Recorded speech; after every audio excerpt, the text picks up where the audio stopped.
क्या नाम है आपका? एक मिनट।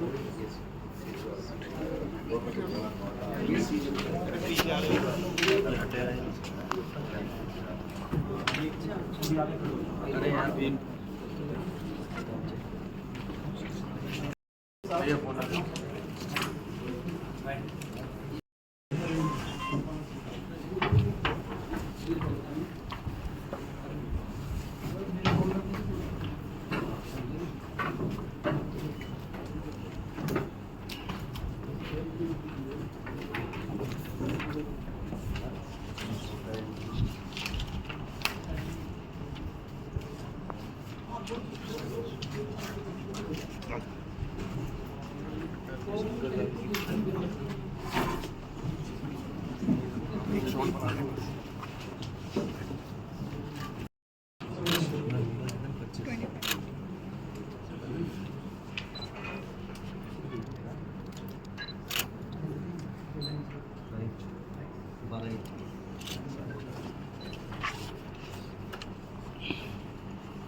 KRISHAN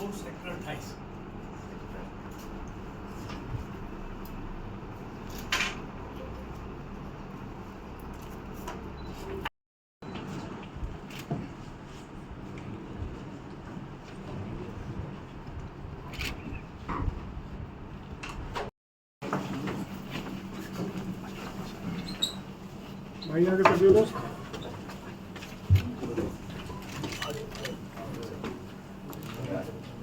मोबाइल नीचे तो नीचे नीचे मोबाइल पर।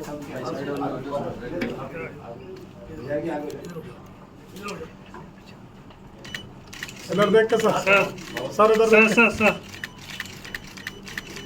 मोबाइल नीचे करो भाई साहब। बहुत बहुत बधाई दी आप।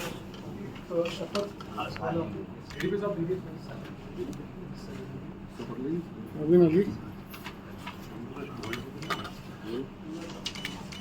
मैं कृष्ण पाल जो लोकसभा में एक स्थान को भरने के लिए अभ्यर्थी के रूप में नाम निर्देशित हुआ हूँ, ईश्वर की शपथ लेता हूँ, सत्य निष्ठापूर्वक प्रतिज्ञा करता हूँ कि मैं विधि द्वारा स्थापित भारत के संविधान के प्रति सच्ची श्रद्धा और निष्ठा रखूंगा और मैं भारत की संप्रभुता और अखंडता को अक्षुण्ण रखूंगा।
देखिए, लोकतंत्र का महापर्व थोड़ा सा नीचे और उसकी एक ये प्रक्रिया है। इनको पार्टी मैदान में उतार के उनको नामांकन करना होता है। तो आज नामांकन का आखिरी दिन है और आज हमने अपनी भारतीय जनता पार्टी की तरफ से आज नामांकन डाला। जीत के प्रति कितने आश्वासन हैं? जीत के प्रति कितने आश्वासित हैं आप अपनी जीत के? 100 से ऊपर जितना हो उतना आश्वस्त है। मंत्री जी, विपक्ष कह रहा है कि जिसको हमने लीडर बनाया था वो डीलर की भूमिका में नजर आ रहे हैं। देखिए, ये तो अब हर बार यही होता है, ये तो अब मतदाता तय करेंगे कि डीलर कौन है और लीडर कौन है। कांग्रेस मैं कोई पहली बार चुनाव नहीं लड़ रहा, मैं पिछले 46 साल से चुनाव लड़ रहा हूँ। कांग्रेस बहुत लोग आशीर्वाद देख रहे हैं, लगातार दे रहे हैं, तो लोग हर बार बता देते हैं कौन डीलर है कौन लीडर है। अब मंत्री जी तीसरी बार किसके दम पे चुनाव लड़ रहे हैं?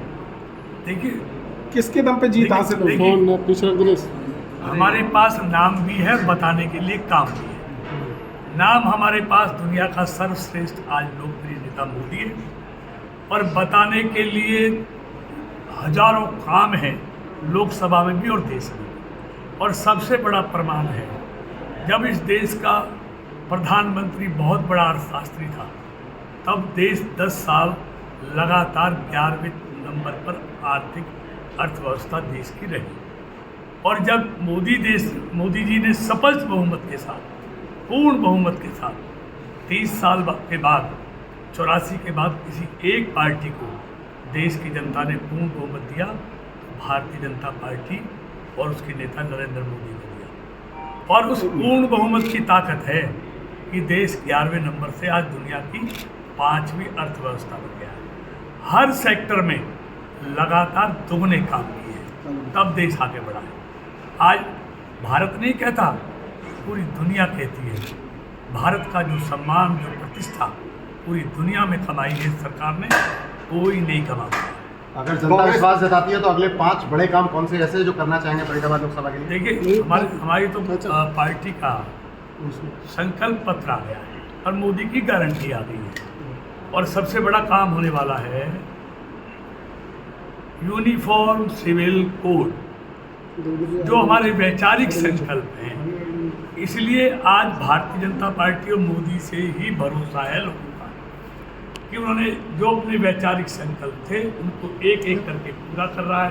चाहे राम मंदिर का मामला हो, चाहे नागरिकता देने की बात हो, चाहे अयोध्या में राम मंदिर बनाने की बात हो, और अब इस बार तीसरी पारी में भारत तीसरी अर्थव्यवस्था भी बनेगा दुनिया की, और यूनिफॉर्म सिविल कोड, समान नागरिक संहिता, एक देश एक कानून, वो भी आएगा। और इसका पूरा भरोसा देश की जनता को। मदर यूनिट कब आएगी फरीदाबाद? देखिए, मदर यूनिट फरीदाबाद में संभव नहीं है, मैंने पहले कितनी बार बता दिया। फरीदाबाद में ज़मीनें इतनी कीमतें हो गई हैं और मदर यूनिट के लिए 1500 हेक्टेयर ज़मीन चाहिए। वो किसानों से लेना, और बगैर सस्ते दामों पर मदर यूनिट वाइबल नहीं होती। कई बार बड़े मदर यूनिट से बात हुई है, वो कहते हैं ज़मीन सस्ती चाहिए, और एनसीआर में ज़मीन सस्ती मिलती नहीं, इसलिए कोई भी मदर यूनिट इतनी महंगी ज़मीन में वाइबल नहीं होती। कांग्रेस प्रत्याशी महेंद्र प्रताप कह रहे हैं कि उन पे एक भी भ्रष्टाचार का दाग नहीं है, शपथ लेकर वो कहते हैं। और जिस तरह से उनका चुनाव प्रचार अभियान चल रहा है, कल भी जगह जगह देखा। क्या कहेंगे? कह कौन रहा है? खुद कह रहे हैं। तो खुद कह रहे हैं, कहने में क्या, मैं कह रहा हूँ आरोप, लेकिन आरोप तो किसी पे भी नहीं है। ठीक है, कोई किस भी लगा सकता है, तो इसलिए मैं किसी के खिलाफ व्यक्तिगत नहीं बोलता। हम चेहरे के ऊपर वोट मांगेंगे और अपने कामों को। मंत्री के पास, बात सुनिए, उनके पास ना चेहरा है, ना उनका कांग्रेस का चरित्र बता है। आज कांग्रेस पार्टी आधी सीटों पर चुनाव लड़ रही है देश में, और इस देश में आज एकमात्र दल है जो पूर्ण बहुमत की सरकार इस देश को दे सकता है, वो है भारतीय जनता पार्टी। और एक भी दल ऐसा नहीं है जो पूर्ण बहुमत के आसपास की हो। सिर्फ नंबर घटेगा या बढ़ेगा, इस चक्कर में लगे हुए हैं। इसलिए इस देश के लोगों को मालूम है कौन इस देश को मजबूत, टिकाऊ और ईमानदार सरकार दे सकता है, और मजबूत नेतृत्व दे सकता है। आज से भारतीय जनता पार्टी और नरेंद्र मोदी। दूसरा मैं ये कहना चाहूँगा, अगर उनमें हिम्मत है तो देश के नाम सामने चेहरा लेकर, जैसे हमारा चेहरा नरेंद्र मोदी है, उनमें हिम्मत है, चेहरा नहीं बचा है, चरित्र भी नहीं बचा है। उनके जितने भी चेहरे हैं सब पर घोटालों की, भ्रष्टाचार की कालिक पुती हुई है। सब जमानत पर आए हुए हैं, इसलिए वो चेहरा नहीं बता रहे। मंत्री जी एक सवाल है मेरा कि खुले मंच से कांग्रेस ही सिद्ध और गिद्ध बता रहे हैं, और दूसरा सवाल है वो ये कह रहे हैं कि कृष्णपाल जी अपने चेहरे पर चुनाव लड़के दिखाएं, मोदी के चेहरे पर हर बार चुनाव लड़ते हैं। देखिए, हमारे पास चेहरा है, उनके पास है। देश को आज चेहरा चाहिए, मजबूत पार्टी चाहिए, पूर्ण बहुमत की सरकार चाहिए, और उस सरकार को चलाने वाला मजबूत नेता चाहिए। मंत्री जी जिनसे आपका मुकाबला होने चाह रहा है वो आपके पुराने प्रतिद्वंदी है, कितनी बड़ी कोई चुनौती नहीं है। मैं आज आपको सुशील जी कह रहा हूँ, टाइम नोट कर लो, डेट नोट है। 25 तारीख को वोट पड़ेंगी, 4 जून को रिजल्ट आएगा, परिणाम देखना, ऐतिहासिक फैसला होगा। पहले से बड़ी जीत 2014 से बड़ी जीत 2019 में मिली, 2019 से बड़ी जीत 2024 में मिलेगी, देश में भी मिलेगी और फरीदाबाद लोकसभा में भी मिलेगी। जैसे मोदी को इस देश के 140 करोड़ लोगों पर भरोसा है, वैसे कृष्णपाल को अपने लोकसभा क्षेत्र की 36 बिरादरियों पर पूरा भरोसा है। वो देश हित में कमल का बटन दबाएंगे, भारतीय जनता पार्टी को जिताएंगे, कृष्णपाल को सांसद बनाएंगे, नरेंद्र मोदी को तीसरी बार देश का प्रधानमंत्री बनाएंगे। क्या हो गई?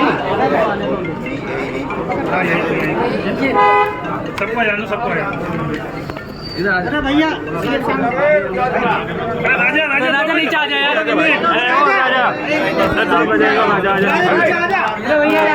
गोरेलाल आजा, साथ में नहीं खड़ा हो ना।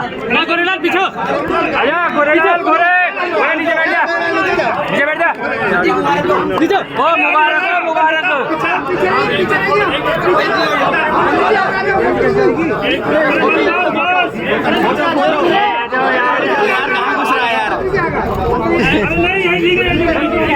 आगे हली साइड हो जाए, छोड़ो। फोटो ले लियो भाई, फोटो ले लियो, फोटो ले ले भाई, वीडियो भी ले लियो।